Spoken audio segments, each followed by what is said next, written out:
don't miss one single word of this series of episodes of the Hour of the Time. If you do, I can guarantee you will regret it for the rest of your life. We're going to stop right now, folks. We have to take a break. I will be back right after this very short pause.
Nearly all writers attempting an interpretation of the Osirian cycle have recourse to Plutarch. It has seemingly never occurred to Egyptologists that this eminent priest of Delphi might have purposely confused or distorted the fable, or, if not that, might certainly have misdirected the attention of the reader from relevant to irrelevant explanations. Two factors must certainly be taken into consideration when reading Plutarch. First, he was an initiated priest of the mysteries. Of this there can be no doubt. For he himself says, quote, "For the mystic symbols are well known to us who belong to the brotherhood," unquote. And in those days it was known as the Brotherhood of the Snake, and those who possessed the knowledge of the secrets of the ages wore the symbol of the snake on their headdress. And in the Egyptian hieroglyphics, you can see the members of the mystery religion of Babylon in the hieroglyphics as they wore the snake on the front of their forehead.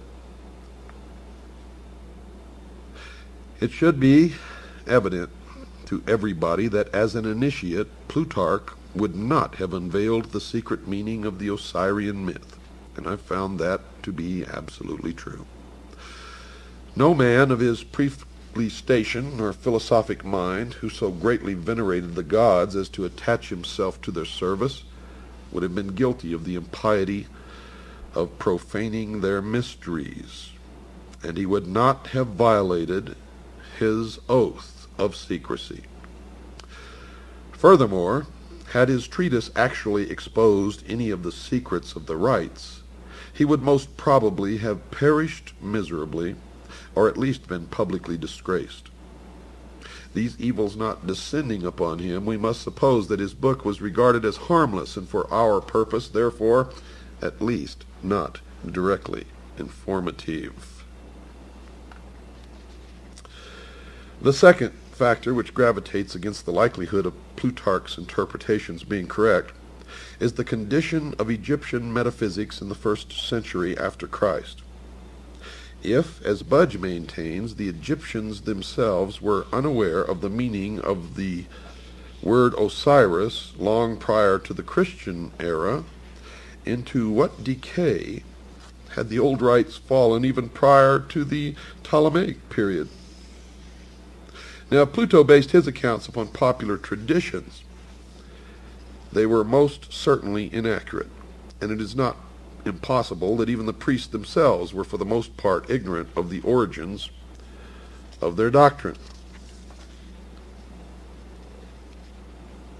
It should not be inferred, folks, from the general literature available concerning this Osirian cycle and the mysteries that all of the priests were themselves initiates of a high order. Only a small part of them ever actually received the greater secrets of their order. For the rest, rite and ritual suffered. And it's the same today.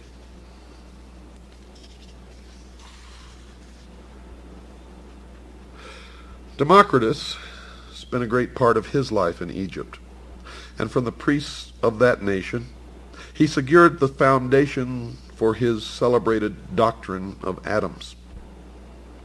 That's right, folks, atoms, A-T-O-M-S. A doctrine which has survived as a scientific fact to this day. From all these different philosophers who visited Egypt, we shall secure a better estimation of the profundity of Egyptian learning than from even the Egyptian writings themselves. Plato went to Egypt and was initiated into the mysteries in the Great Pyramid, where he lay for 3 days and 3 nights in the sarcophagus, during which he was imparted knowledge which he was to guard, protect. He describes his initiation in his writings. I suggest that you read it. If we can assume the pragmatic viewpoint that the substance of matter is to be determined from its consequences, then we must indeed highly reverence the wisdom of the Egyptians. For it seems that first among the consequences of that wisdom is civilization itself. That cannot be doubted. Civilization is no fable, nor is it a progeny of myths, but that which is real and substantial. And it bears witness to a profound and superior wisdom, which must have existed over a great period of time, and have been communicated to at least a privileged few since the very beginning of man's cultural impulse. Now we can also take the example of Pythagoras, the great philosopher, while a youth, if we may credit Iamblichus, associated himself with Thales of Miletus, from whom he gained a considerable knowledge of the mysteries. Thales, being at that time of great age and infirm body, apologized for his incomplete understanding of the sacred doctrines, and urged Pythagoras to visit Egypt, the motherland of wisdom as it was called in those days. Iamblichus wrote that Thales confessed that his own reputation for wisdom was derived from the instruction of these priests, but that he was neither naturally nor by exercise endued with those excellent prerogatives which were so visibly displayed in the person of Pythagoras. Thales therefore gladly announced to Pythagoras, from all these circumstances, that he would become the wisest and most divine of all men if he associated with these Egyptian priests. Iamblichus then describes the journey which Pythagoras made to Egypt, how en route he was initiated into the mysteries of several nations, and at last, arriving at his destination, was received by the Egyptian priests with respect and affection. He associated with the Egyptian philosophers for some time, and after demonstrating by his sincerity and consecration that he was worthy to associate with the initiated, he was at last admitted into the secrets of their orders. Quote, "He spent, therefore," observes Iamblichus, 22 years in Egypt, and the adyta of temples, astronomizing and geometrizing, and was initiated, not in a superficial or casual manner, in all the mysteries of the gods. Pythagoras must be acknowledged among the first of those divine men to whom the race is indebted for the principles of science, art, and philosophy. And are we to presume that so noble an intellect could have